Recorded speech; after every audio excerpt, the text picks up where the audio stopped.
Hi, this is Ali Murphy, voice actor, and you're listening to DDO Players News Podcast.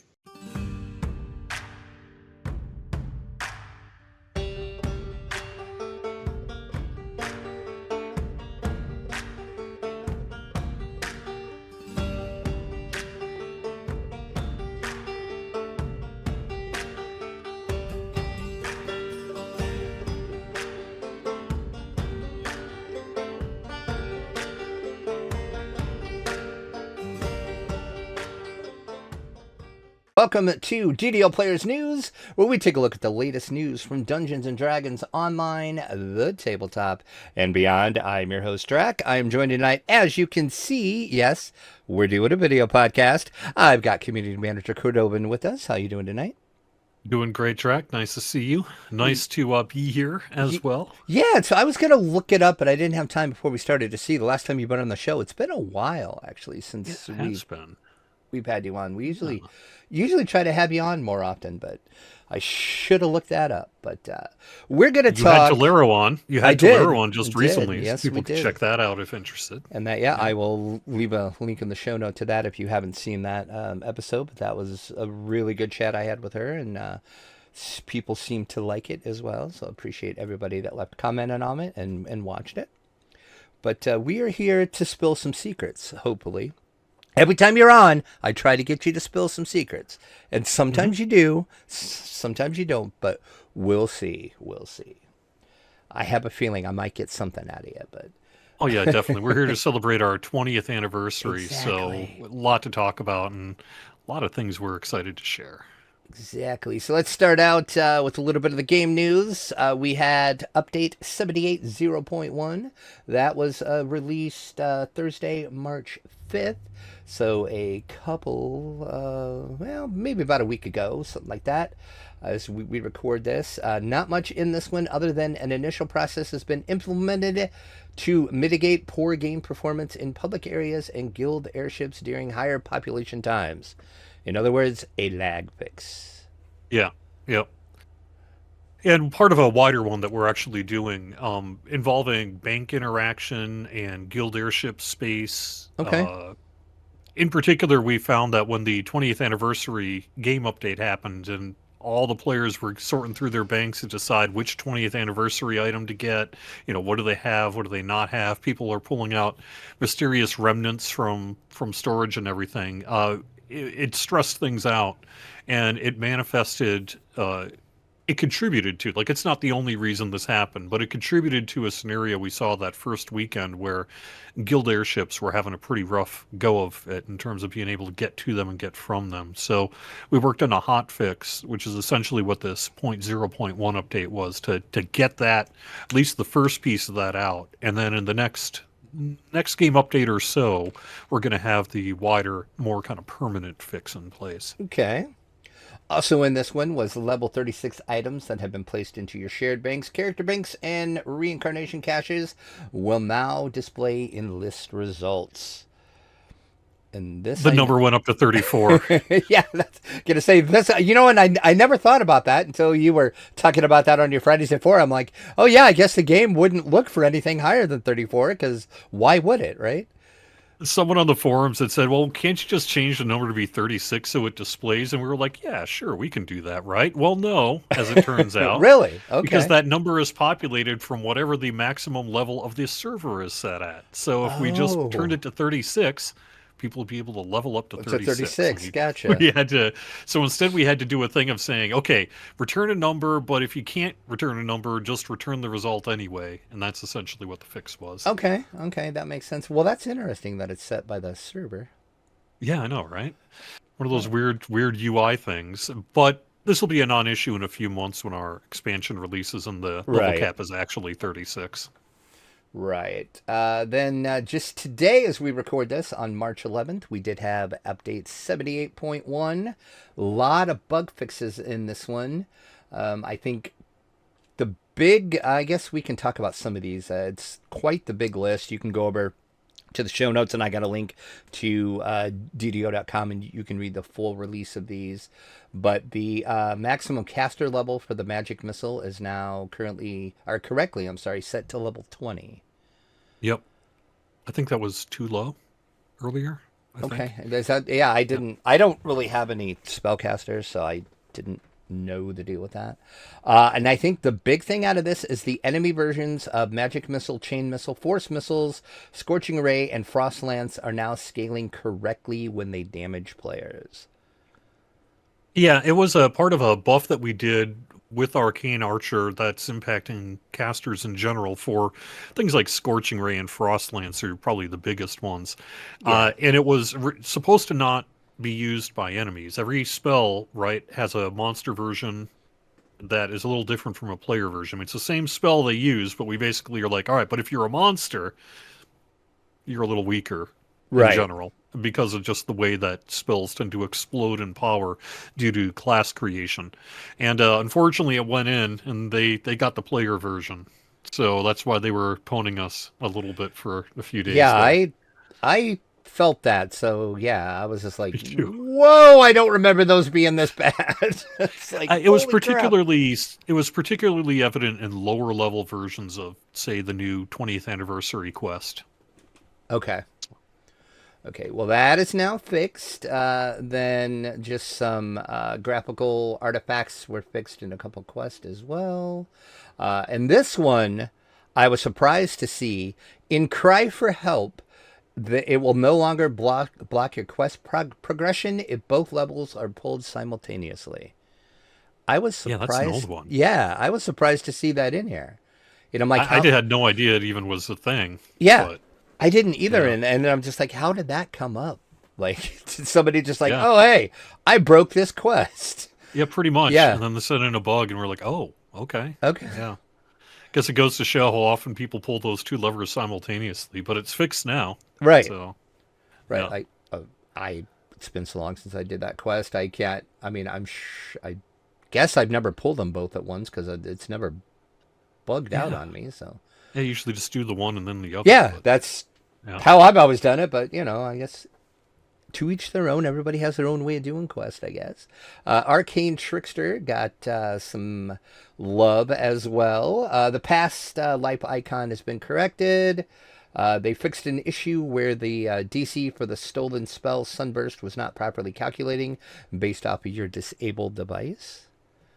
Yep, which is a specific thing to Arcane Trickster that their DC is disable device rather than the standard DC calculation for casters.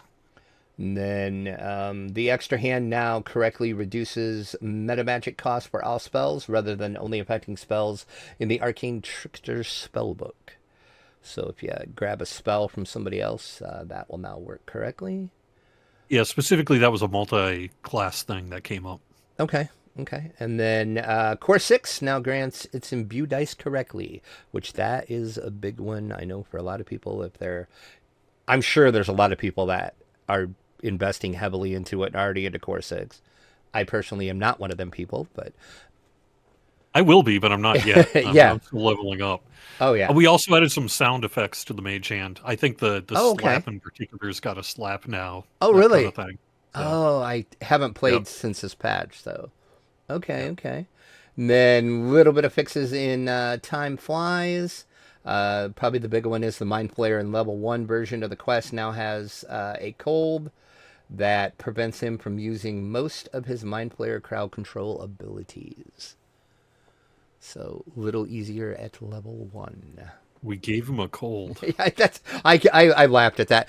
That's like a thing that I always do in these release notes. There's always some little like joke like that in there, and I always look to find it. And I was disappointed at first until I got to the end. I'm like, oh come on, there's no joke patch in here this time. But there it was. There it was. Yep. So there you go. That's it. That came out today. So if you haven't logged into the game yet, you will have a little update in all of those. As I said, our show notes has a link over to DDO.com that will get you all of this information. And as part of the 20th anniversary celebration, the free quest code is back. So use it, use it, use it. Coupon code this time is natural20. Makes sense. Keep in mind, any coupon codes that you use in the store all have to be uppercase right, it's not going to work. So it's uppercase natural and then 20. And that will get you your quest pack, which gets you quite a bit of goodies. This is the same one that we just had a couple months ago now. Time is all weird for me, but I think it was a couple months. Yeah, very similar to it. We included, it went through the end of the year, end of 2025. That was the one that really kicked off as part of after our transfer period got done in the summer, and we dealt with some of the crises that involved. Right. Once that settled down a bit, we opened up the free content coupon and ran it for, gosh, like I said, it was like 3.5. Yeah, it was months. quite a long time. Yeah, it was. But people came back for the 20th anniversary, and we wanted to make sure that we supported their return. So we're like, yep, time to bring it back. Doesn't matter if we just did it. You can have pizza twice. Exactly. So. Yeah, and then like I said, there'll be a link in the show notes for this. You can see everything that you get, but you get a lot of quest packs. You also get your 32-point builds, Artificer, Favorite Soul, and Warforge as well. So that's kind of nice. And then a ton of quest packs. This is a lot of content. And as I always say, when these free codes are back, use them, even if you're VIP, even if you're premium, especially if you're free to play. Just use them. It's going to unlock it on your account, and then you'll have the stuff. So if you're VIP and maybe you have to jump down to premium for a little while or whatever, all your stuff's still going to be unlocked for you. So no excuse not to use this code. I mean, I guess theoretically, if you just use the one at the end of December, it's the same thing. But even so. But I know I've told a lot of people that were thinking about coming back just for the 20th. I'm like, here, use this code and come back. Now's the best time for you to come back, because we can do a cool ton of quests now that you're going to have unlocked. So I can see exactly why you guys decided to do this. 20th anniversary. Speaking of that, you talked about it a little bit, but let's see if you can give some more information. The soundtrack project that you guys have going on. What can you talk about that?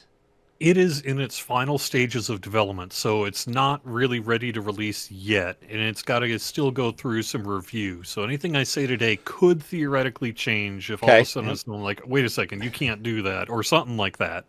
But all signs point to yes, and I'm pretty comfortable talking about what we have, which is about 3 hours worth of DDO music that we're going to be releasing most likely on archive.org as a digital series of files. You'll be able to just go there and download it for free. We've got, let's see, 30, 44, about 50 or so tracks that we're going to be releasing on this, spread across what I'm calling 3 discs. Or programs, however you want to call it. I've got them all set up with metadata for Disk 1, Disk 2, Disk 3. They're all programmed to run for between 58 and 60 minutes.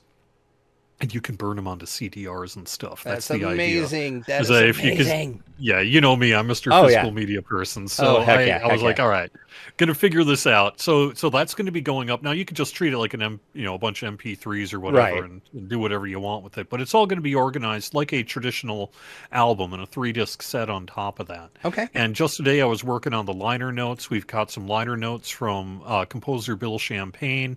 And we're all pretty much ready to go with it, other than, like I say, the kind of final approval pieces and then getting it staged up on archive and getting it announced. But unless something comes up, that should be pretty ready to go real quick. So I actually sent you a link, Drac, where you can maybe play a track or two here on the show as you want to. I will. And actually just noticed I have one thing that I'm going to need to correct. I have a WAV file in my FLAC. Oh, oops. But other than that, like I say, that's the stage we're at here right now. Okay. So but it's good stuff. So you want to talk a little bit about the process of how did this come about? Like, was it, just somebody said, hey, we should do the soundtrack because we've had a lot of great music over the years, or just how did that all come about? Yes, and that person was me. I kind of had an inkling of that, to be honest. But Well, it wasn't just me, but Bill Champagne we had done a 10th anniversary soundtrack and a 15th anniversary soundtrack back in the day, and I believe you can still find the 15th anniversary soundtrack over on archive.org.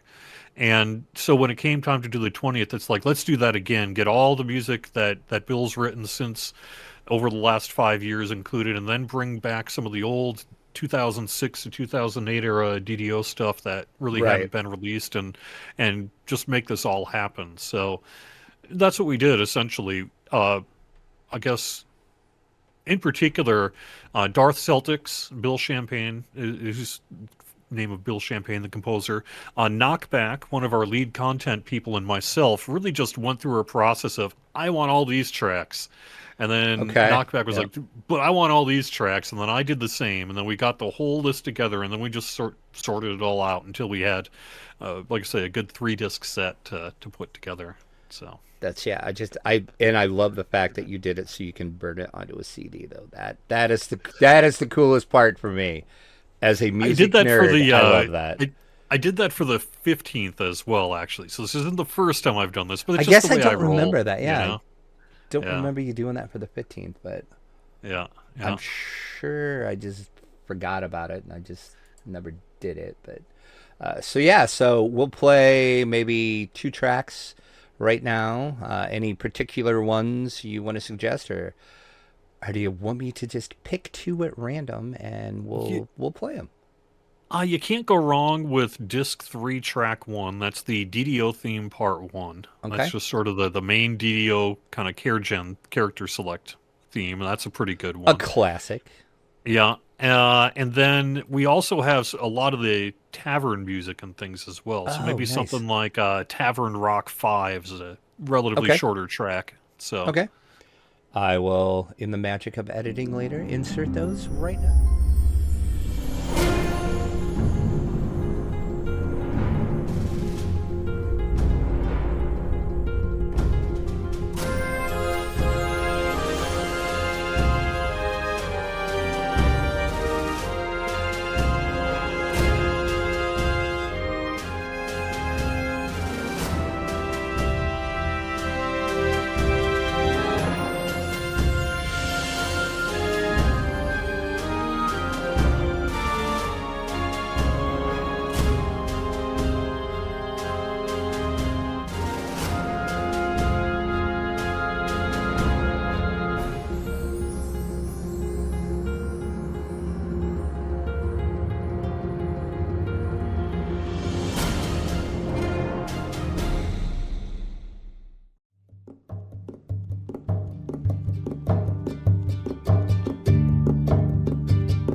If we ended up doing a vinyl on this, which I would love, of course, but you got to convince people that it's worth losing money on.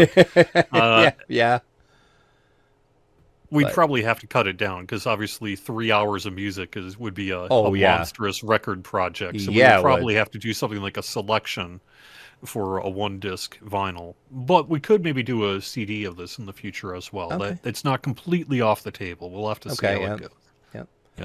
Well, excellent. Well, that is exciting news. So, yeah, look for that coming soon. Like I said, you just heard a couple tracks of it, and we'll be sure to talk about it, and you'll talk about it, and you'll have it on the forums, and you'll have links on all socials when it's up. Everybody needs to go download it and listen to it, and I do that a lot with not just DDO, with like a lot of games. I'll just put like soundtracks on and just have them going in the background when I'm like doing stuff around the house or whatever, because game music is so good for that. Tabletop is also really good. The soundtrack's good for tabletop. Oh, yeah. Because it is DDO music that suits true. very well to a Dungeons and Dragons adventure. That's true. I didn't even think about that, but yeah, it would. And then if I remember, I will add a link in the show notes. We did talk to Bill Champagne a long time ago. We had a pretty cool interview with him, and I will try to remember to link that down in the show notes as well. In case you missed that. That was quite a while ago that we talked to him, but so we'll include that in the notes if I remember.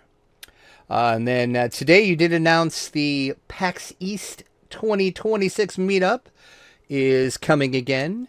Everybody looks forward to that attends PAX. So what can you speak about that? Yeah, it'll be Friday, March 27th. Run from 6 p.m. to 10 p.m. You don't need a ticket to PAX East to attend, but you do need to RSVP, and the reason for that is we have to deal with the venue's maximum capacity. Oh, yeah, yep. So once we get to, I don't know, somewhere around 150-ish people, we got to start being careful how many more we let in. The capacity of the place is, I think, 150, 160 though, so that should be no problem. Oh, sorry, my cat is messing with our show notes. Yeah, right. But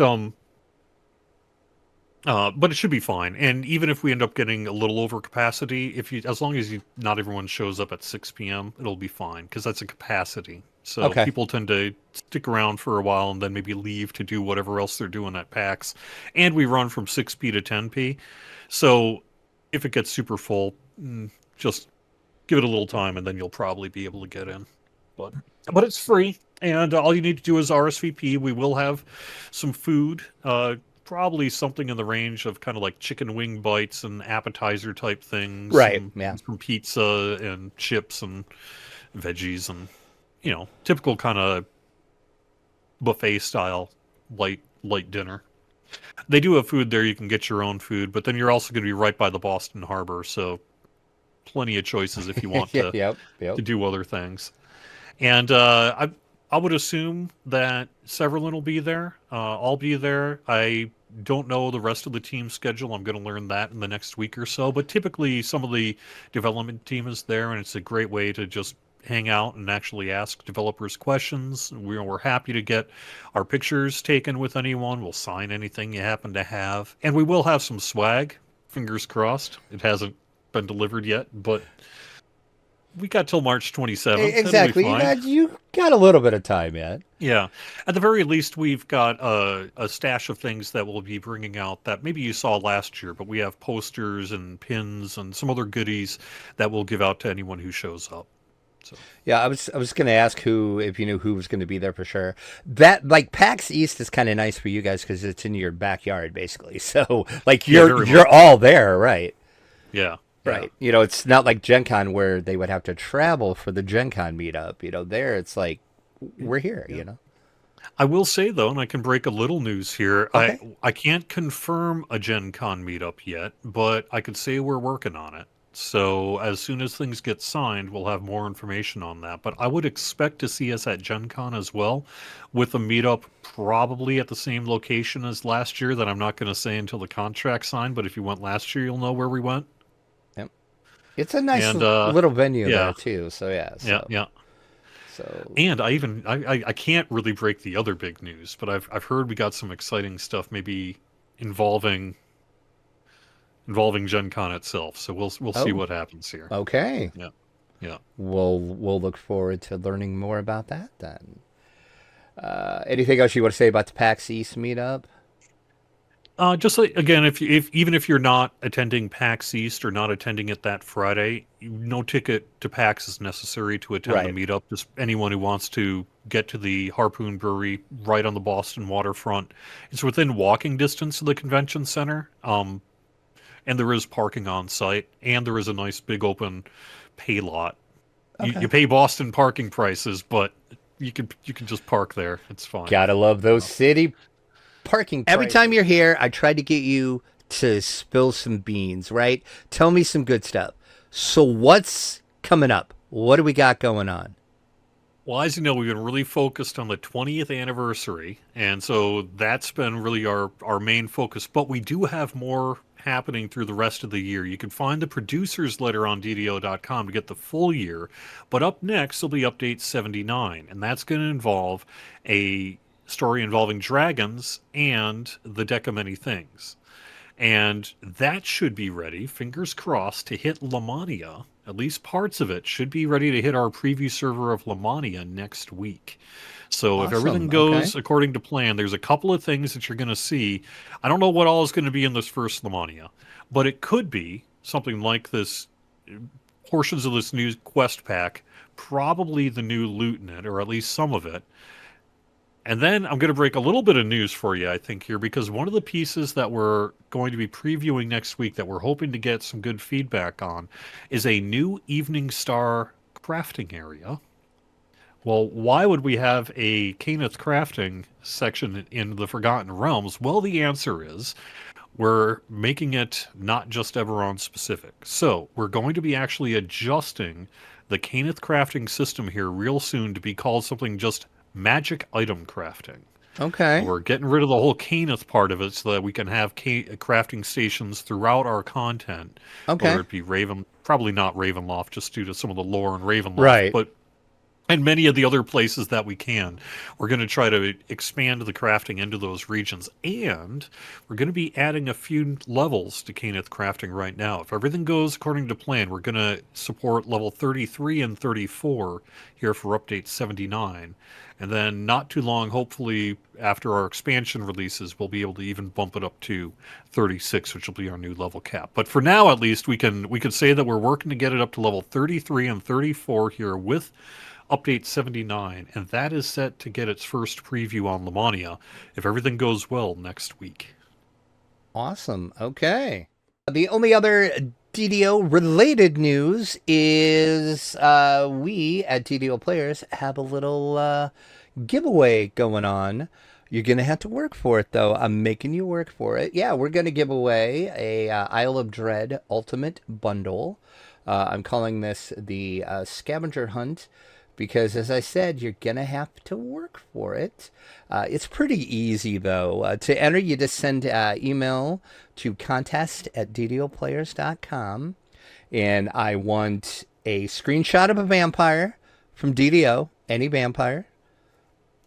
Doesn't matter. There's several to pick from. I mean, Strahd's always a good choice, but it doesn't have to be Strahd. Any vampire will work. Then a screenshot of a dinosaur. Once again, plenty of dinosaurs. Each one of those screenshots will get you one entry. So if you include a vampire and a dinosaur, you got 2 entries. And then I did put a little caveat. Please have some of your character visible in the screenshot, because that will prove to me that you actually took the screenshot. I just don't want you to go on Google and go, DDO vampire. I'm like, you kind of got to work a little bit for this. But, and then if you happen to be one of our Patreon members, you're going to get 2 bonus entries as well. So you can technically get up to 4 entries in this.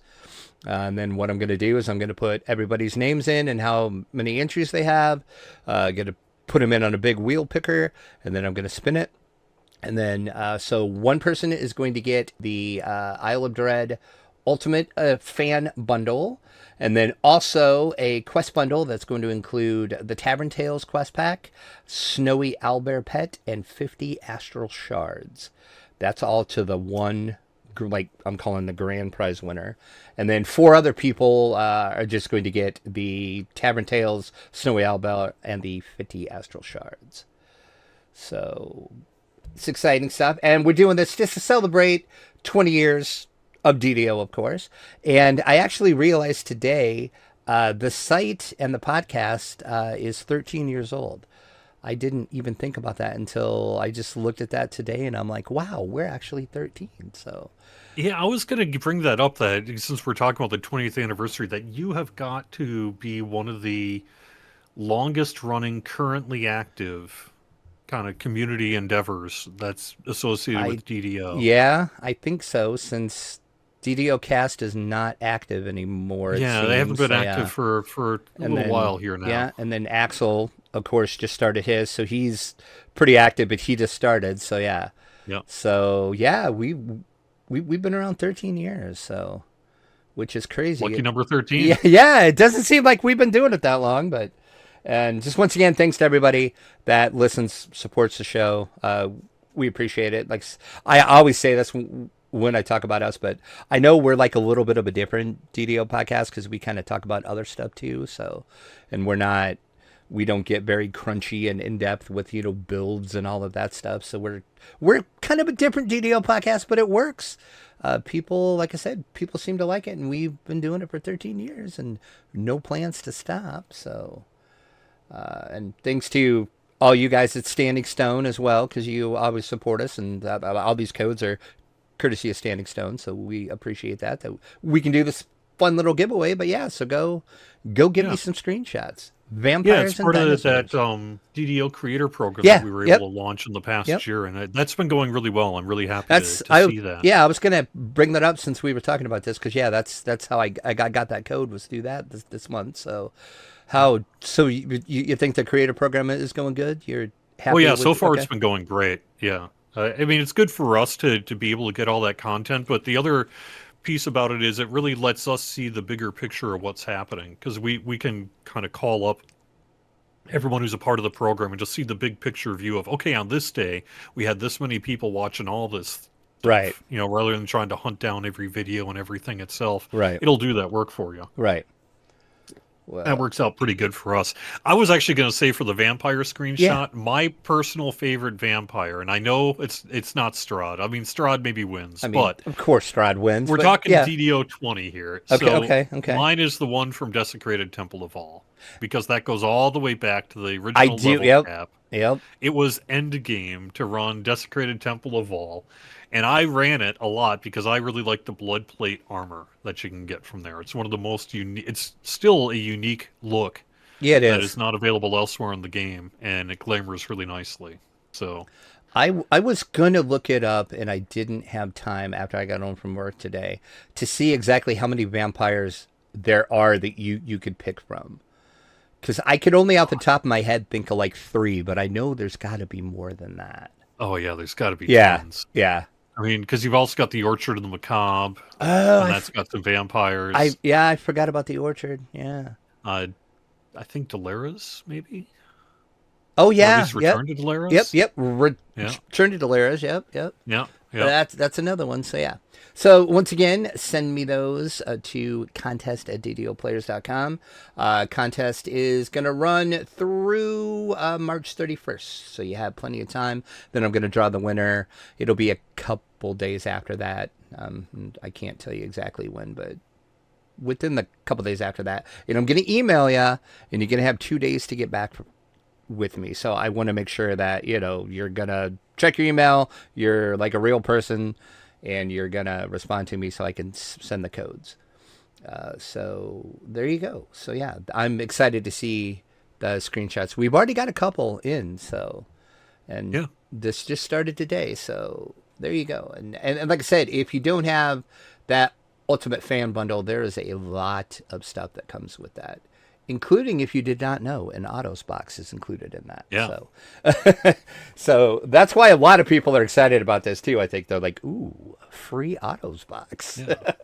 It's unfortunately one of the reasons why Isle of Dread is difficult for us to discount beyond a certain percentage. And one of the projects we've had that maybe we'll get to this year is to detach the autos so that we can offer it as a deeper discount without the autos. Okay. Yeah. No. Which lets us mark the price down a bunch more. That does make sense. So yeah, we'll see all the great entries. I can't wait to see how creative some of you in the community get, because I know this is a pretty great creative community. So we will see what happens with that. That's all the game news, unless there's anything else you want to talk about game news related. I mean, I would just encourage anyone to go to DDO.com and find our main 20th anniversary page. It's pretty easy to find. It's just DDO.com/20th-anniversary.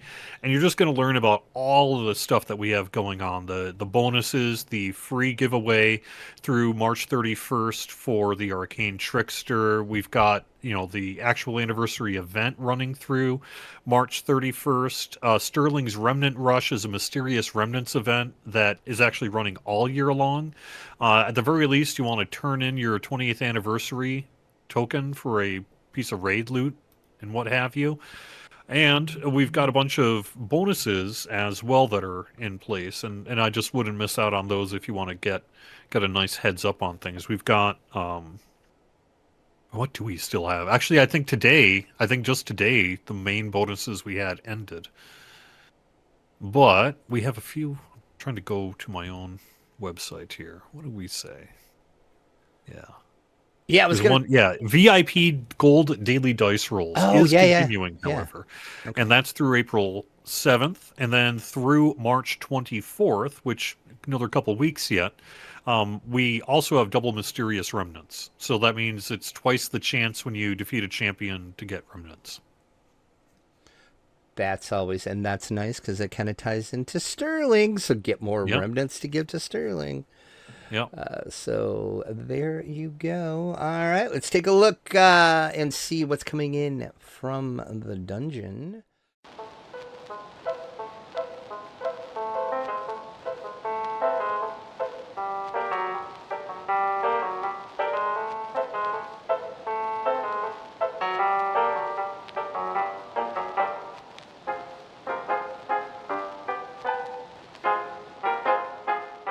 The big news last week was Hasbro WotC finally released their calendar for what books are coming out this year. One of them piqued my interest big time. WotC this year are doing what they're calling seasons. So each quarter is going to be a season, and it's going to be themed to something. Season number 1, our quarter 2 of 2026, is going to be the season of horror, and the main product for that is going to be Ravenloft: The Horrors Within. So WotC's taking us back into Ravenloft. June 16th, 2026 is the release date on this one. They're saying it's a new source book that's going to introduce some new subclasses, some new species, and backgrounds tailored for dark fantasy. And it also expands on the Dark Feet gift system they introduced with the Curse of Strahd. So they're opening that up, and you're going to get some new lore on some Dark Lords and maybe some new Dark Lords they hinted at. They didn't exactly say they're going to have a new one, but they strongly hinted at it. You know what the new subclasses are? No, they haven't said anything what they're doing, and they're slowly like releasing some stuff, but they haven't said anything about the subclasses yet. And then we have our own version of Dark Gifts that we brought in with the Chill of Ravenloft. It's not obviously the 5.5 feet system, but we have our own kind of thing we're calling Dark Gifts that came in with that. So, I'm excited to see what they do with this. And then they're going to have some accessories that come out to help you with this. A newly designed Taroka deck, which they released that when Curse of Strahd came out. They released a nice Taroka deck that you could use for Curse of Strahd. They're redesigning that. Then, of course, you got your obligatory DM screen that's going to be used for the Horrors Within. And then a dedicated map pack of the Domains of Dread. Ooh. So that's our first book. I'm excited for that one. And then in quarter 3, we're going to have the Season of Magic. So this is going to be a source book called Arcane Unleashed. And this is they're calling a high magic Bible for 5.5e, also compatible with 5e if you haven't gone up to 5.5e. It promises a total overhaul of the magic item system and a wealth of new player options for your casters. Then there's also going to have Total overhaul of the magic item system. Wow. Those are big words. Yeah, that's what I thought when I read that. Yep. I'm like, wow, really, Watsy? Okay, we'll see what you do. Don't They're mess all going to run that on up. solar power now. Yeah, exactly. Night questing just got a lot harder. Oh, I'm telling you. Then they're going to be an expansion to this as well. It's going to be an adventure called Arcana Unleashed Deadfall. It's going to be a narrative companion to the source book. It's going to introduce a magical society and will thrust you in the middle of an escalating wizard war. So that sounds kind of fun, too.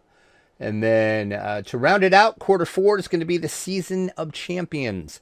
And this is the one they're not really talking about. They're just saying, hey, this is the season. We'll let you know what it is later. So we have no idea what this is. It could be anything. I guess you can, because if you think Season of Champions, one would assume it's going to be player options for higher level play. I would guess that would be one thing I would assume, but really don't know. So there you go. So we got that.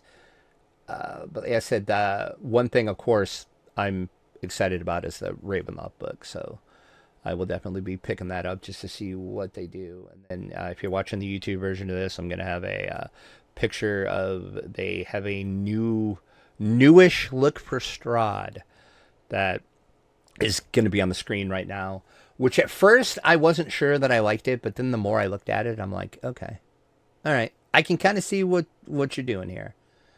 So we'll see. And then on the tabletop,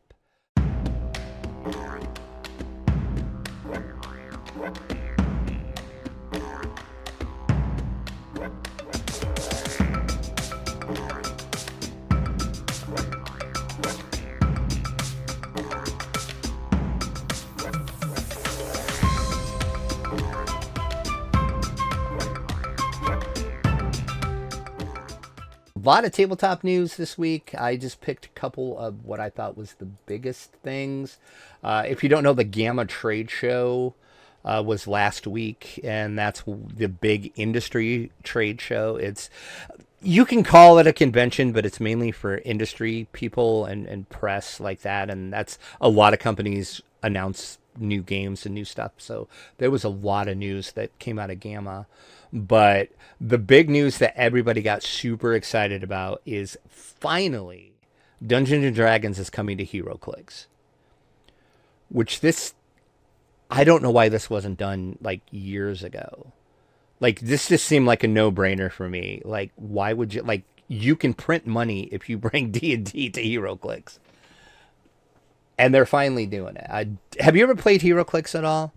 I have. I was actually going to say, I have seen that name, and I've seen those little kind of bases and everything forever now, but I've never actually played a game of HeroClix. That I have, but it's been a long time. I have a friend that's really, really into HeroClix, so I'm pretty sure there'll be a lot of HeroClix in my future when this releases. But yeah, this is if you're not familiar with HeroClix, it's a battling game where you battle another player, and you each have a set of clicks, and clicks are pre-painted miniatures and they usually look like fantastic. They're really nice looking. And then at the bottom of them, they have like a little wheel that clicks, and that's how you keep track of your health and all of that.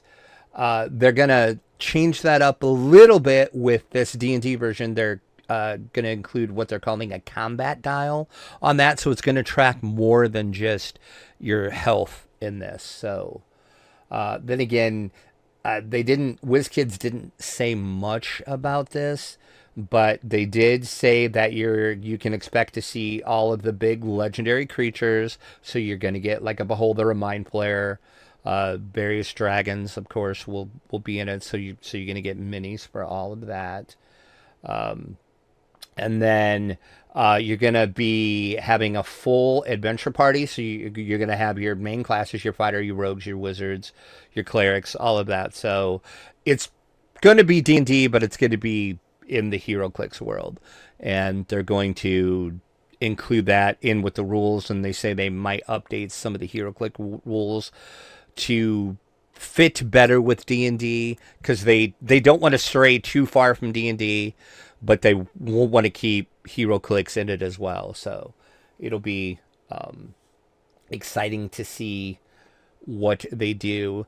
And I noticed, now I don't know if this is exactly the case, but the rumored release date for this ties into right around Q4 when that Seasons of Champions that we just talked about is. So take that for what you will. Like I said, I just noticed that the dates lined up. So I'm like, okay, maybe this is part of that, which I could see because, you know, you're doing a tactical battle. So your champions battling it out. So that makes sense. But yeah, and HeroClix has a lot of IPs. Like there's Marvel, there's DC, there's Thundercats, there's Scooby-Doo. HeroClix has been around for a long time, and they are constantly updating it and changing it. And the main thing of HeroClix is those minis look so good. They are pre-painted and they look so good.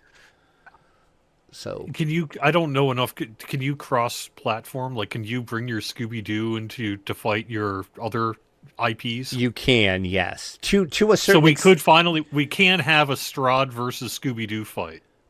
Oh God, I didn't think about that, but now I want to do that. Yep. Okay. That is gonna happen now, my friend. You're out there. I know you're listening. It's gonna happen. That's amazing. So yeah, and then I know like some things work better than others with that. So and you kind of have to tweak some rules, but yeah, pretty much you can. The only ones that somebody can correct me if I'm wrong, I don't think you can do that with is I don't think you can do DC and Marvel though, because there's some like weird licensing thing with that I think that is the case. Interesting. If somebody knows for sure, comment or shoot an email, podcast@ddocplayers.com. But I think that is the case. You can't cross those two, but all the others are fully compatible. And Scooby-Doo and Strahd is going to happen now. I didn't even think about that. That is super amazing. The other thing that came out of left field, I got this press release and I'm like, wait, what? Are you familiar with the Codenames game? Just in the fact that I see it in just about any game shelf. Okay, yep. Codenames is a game where you have teams of people and you have a board or a layout of cards, and you're trying to give clues to guess what the words are on the cards without, of course, saying the words. Critical Role is coming to Codenames. And I was like, how's that going to work? But it's not Codenames as we know it. This is a new way to play. One player is going to take the boots of the game master, and they're going to lead your party through a series of adventures through the Codenames game. They didn't say if it's going to play like Codenames or it's going to be different, but you're going to do that. And it's going to lead up to like an ultimate showdown with one of the main villains. So you'll have to go through a series of like 4 adventures, and then you're going to lead up to like your big final battle. And if you're familiar with Critical Role, all of the main characters are going to be there. So you're going to get Vox Machina, the Mighty Neen, and Bell's Hells. So if you're familiar with any of those Critical Role properties, all of those characters are going to be there. It's all officially licensed, of course, so it's going to be the like the correct art, the correct everything like that. And they're including a D20 because, of course, you have to have a D20 when you're talking about D&D and Critical Role. So they didn't exactly say how they're going to incorporate the D20 into Codenames because that's totally different for Codenames. Well, it says you need to pass unique skill checks to determine how effectively your character's special abilities trigger. So apparently, adding a layer of push your luck tension. Okay. So yeah. This is really not Codenames. I'm interested to see how they pull this off. Because Codenames is just you flip cards and you're trying to guess what something is on the board, but you can't tell your partner, so you got to give them hints. So I'm like, how is this going? This sounds nothing like Codenames. So I'm super interested with this. Huh. They're saying there's going to be 400 themed words. Those are on double-sided cards, so there's 200 cards, so it's 400 words total. You get a GM screen, your campaign essentials, which is going to include campaign mats and a campaign book, and then, of course, 25 item cards and that D20, and tokens for health, XP, and coins. So it's Codenames, but not Codenames, so I'm curious to see how this pans out. I'm not a huge Codenames. I mean, I played it several times. I'm not a real big Codenames fan. I mean, it's okay, but I like word games. We actually for years now I've played this just homemade word game that I assume has been turned into a real game at some point. But I've been playing it since childhood, and all you do is you get a big fat dictionary. One person sort of finds a word in there. Okay.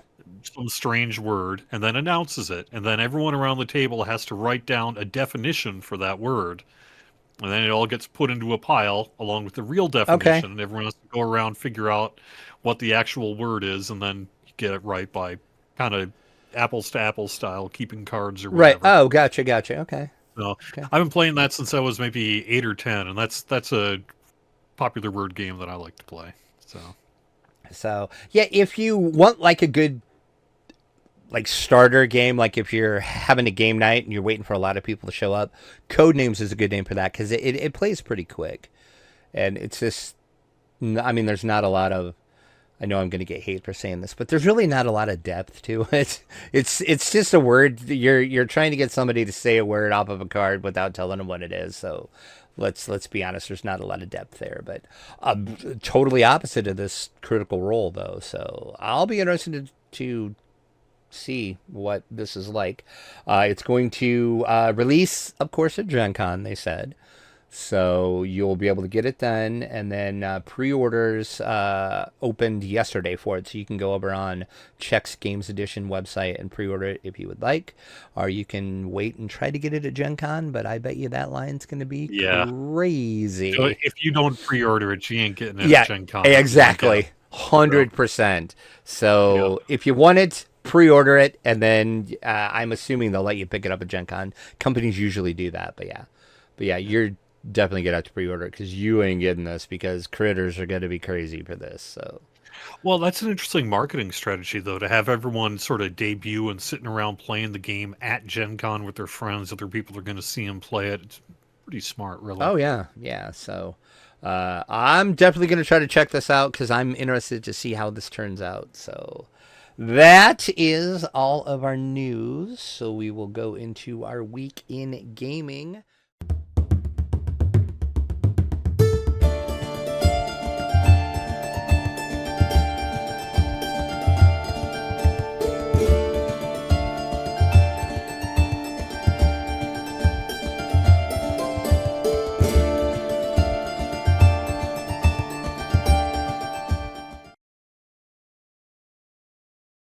Only thing I did this week is one of my friends hasn't played for about 10 years, and he's like, I'm going to jump back in. So I walked him through how to transfer his characters off the old worlds onto the new worlds. He got that done.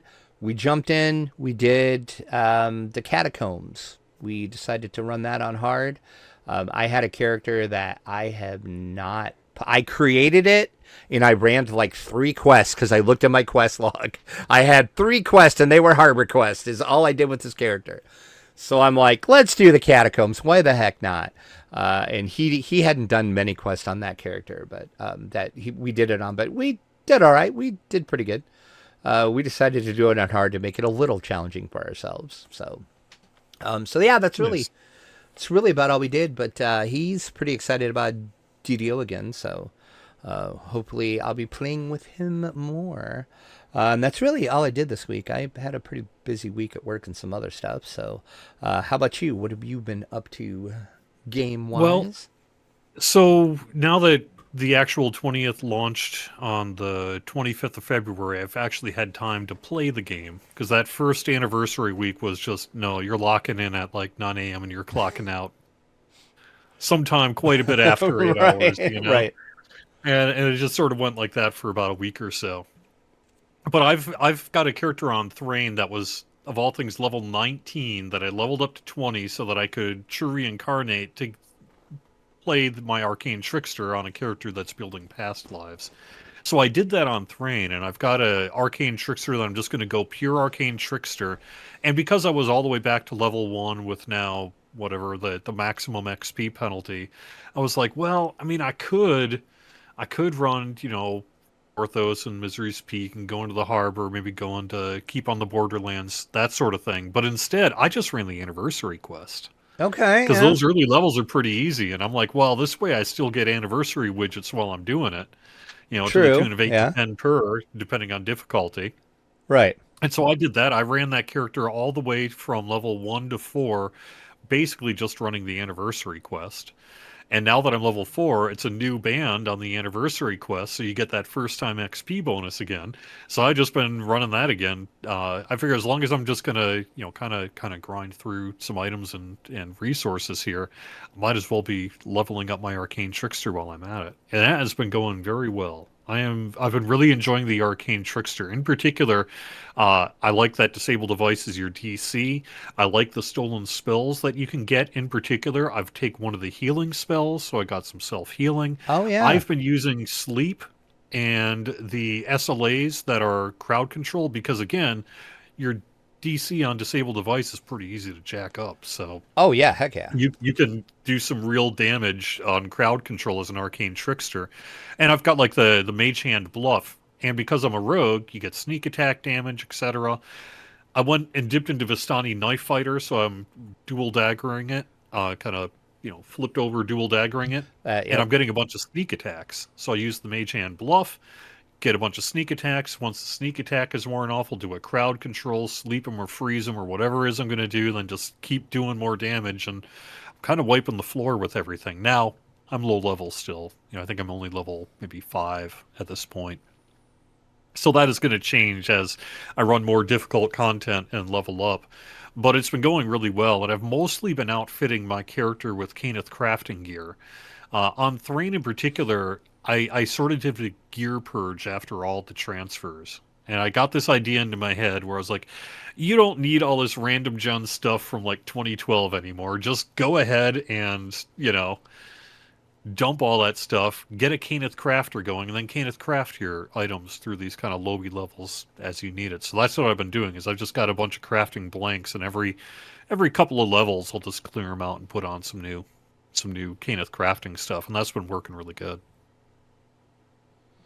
That's really what I've been doing, though, in terms of DDO. I can't think of too much else I've been up to. I would just mention real quick, let me go grab it real quick. There's Sure. a tabletop game I want to bring up. Okay. This is a older game, but one my brother tuned me on to around Christmas. And ever since Christmas, I have just been playing the heck out of Mountain Goats. Are you familiar with the game Mountain I Goats? am not. I've never heard of this. So the basic idea, you can probably see a little bit on the back, and you can look it up. But it's a simple game. This Okay. is a game that you can play with younger kids and older kids. It's not a complex game at all. But you're rolling dice and placing goats, and then every time you roll the dice, you're making number combos, and that lets your goats move up the mountain. And then Okay. once you're kind of king of the hill, you earn points. Gotcha. But if another player gets up there, they knock you off. So it's sort of like a King of the Hill game mixed with a push your luck game, mixed with a collection resource. And there's like twists and rules in it too, but it is super fun, super easy to learn. And I've just been having a blast with it. So I wanted to, as long as I get an opportunity to talk tabletop today, let me just call out Mountain Goats for just a throw it in your backpack, quick game that you can play with just about anybody. It definitely looks like it's small and compact, so you could take it anywhere. Who is the publisher on it? It's one called All Play.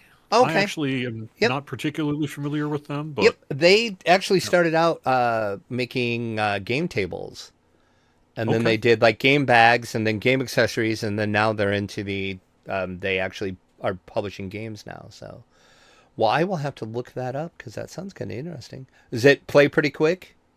It plays very quick. You can play generally maybe 10, 15 minutes once you've played a few games. It'll go pretty Okay. quick.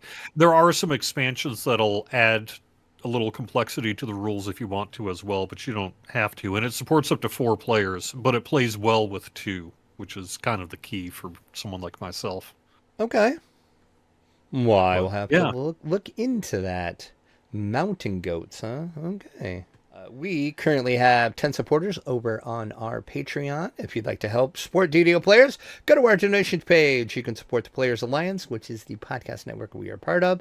Once again, all of your donations go for the website, podcast hosting, podcast when we're live, all of that stuff. That's what all that money goes for. And don't forget, if you are one of our Patreons, you're going to get 2 extra entries into the giveaway that we are running. If you don't want to do the Patreon every month, if you can't afford it or whatever, that's fine. Understand. You can always just send me an email at drac@ddoplayers.com. If you want to support us in that way, you can just give us a donation. There's 4 or 5 people that have done that, so we appreciate that. All that money goes for that as well, too. I know a lot of people always ask me that, but all this money goes just for the website and the podcast and everything like that. We don't use it for anything else. So we appreciate it because it ain't cheap to do this. If you did not know that, it ain't cheap. But, you know, what are you going to do? We didn't get any reviews this week. If you want to leave us a review, you can do that on any of the podcast apps of your choice that you use, now including Spotify. I finally got the show on Spotify. Nice. So leave us a review on that. Just let us know that you did that, and then I will read it on the air. And that helps us a ton too, because the more reviews we get on whatever app, they tend to like push the show a little bit and suggest the show. So it kind of helps out. We do have one feature comment this week. It's from the show last week. It's from Ty Lockton. He says between 4 tunes that he did about 20 remnant turn-ins, and the results for him were excellent. 3 curse cleansing cards. Good job on that, sir. 1 full deck, 3 Myth D boxes, 1 upgrade tome, single use +1 upgrade of your choice. And then he only got a 1 stack of specific curse cards about 2 or 3 times. The rest was much better stuff.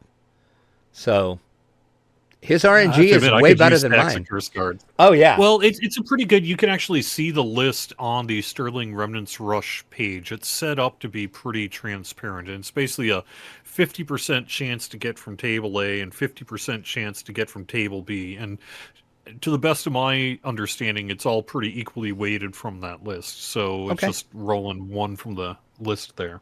I have yet to do it, so I'm gonna have to do it and see what I get. But we all know how my RNG is, so we'll see.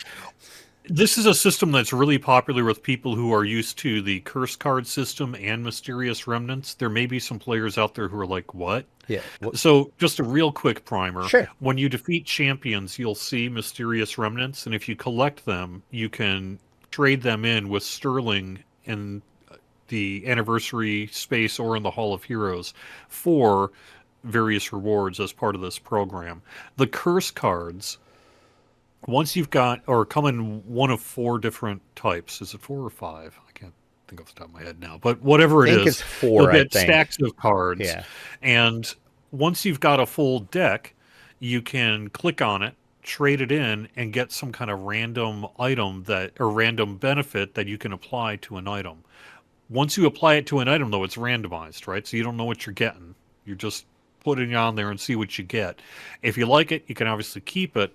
If you don't like it, then you need to use a curse cleansing card to reset it to put another one on there. So this is a good way for people who are less familiar with, say, the champion system, mysterious remnants, or the curse card system itself to really get into the system on the ground floor, get a bunch more cards than we've really been distributing to date, and start adding these random properties to your named loot. So we didn't get any emails this week, but if you'd like to contact us, it's podcast@ddocplayers.com. That is the email. We do have 2 shows here on the Players Alliance Network. Saturday nights at 8:30 p.m. Eastern is Lotro Players News.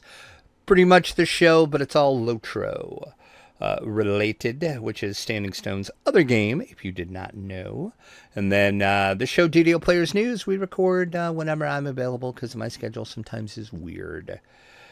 You can join us for the live shows.